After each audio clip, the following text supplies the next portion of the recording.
Hi there, it's Monroe. I'm back all geared up with another book review. Today's book review is all about Suzanne Collins' Catching Fire. That would be the second book in the Hunger Games trilogy. I will go ahead and tell you that I don't have the front of the book to show you. If you notice on some of my reviews, it's because a lot of the books that I buy I put on my Nook. But I will say that this trilogy is above and beyond what I thought it was going to be, so I will be putting these, the hardbacks on my Christmas list. I want to go ahead and also tell you that I'm going to read you the blurb of the book, but I'm going to alter it. I'm going to say blank at another person's name. We all know that Katniss, I'm sure, is in all three books, but I don't want to give away anything else, so let me go ahead and start off by reading the blurb, which is the back of the book.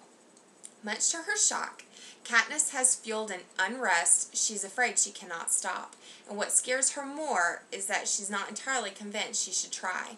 As time draws near for Katniss and Blank to visit the districts on the Capitol's cruel victory tour, the stakes are higher than ever.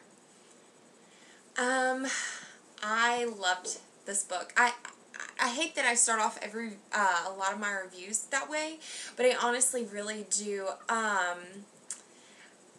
Suzanne Collins. Wow. Okay.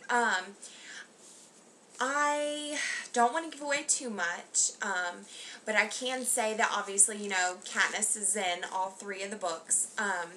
Who else is in it? I will not give you that information because I really hate to spoil anything, but basically what happens is she does win.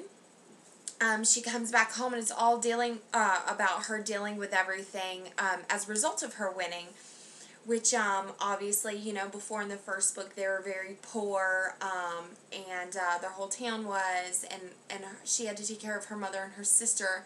In the second book, it's a little bit different. She's letting her mother step up and take care of them in a way she never has before. They have money.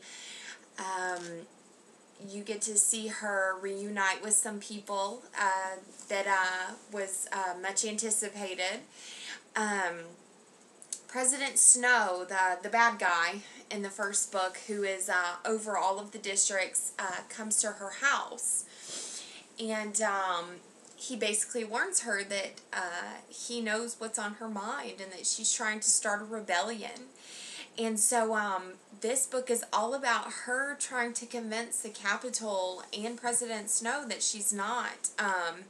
But then again, like it said, she's very conflicted because she's like, well, am I starting a rebellion?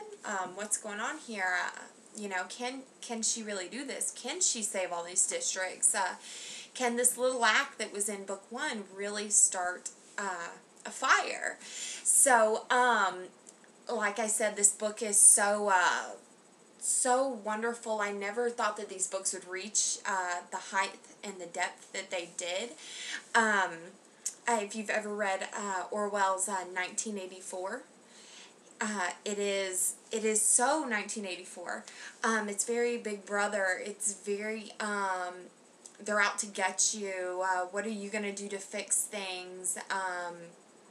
And so yeah, it's a great book. You get into Katniss's life, like I said, and there's a lot of more dangers. There's more games to come because she won. She is supposed to be a mentor now, so you kind of get to see what happens with that. Like I said, this is the second book in the Hunger Games trilogy by Suzanne Collins, and I just want to leave you with this.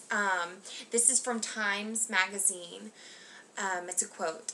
Whereas Katniss kills with finesse, Collins writes with raw power.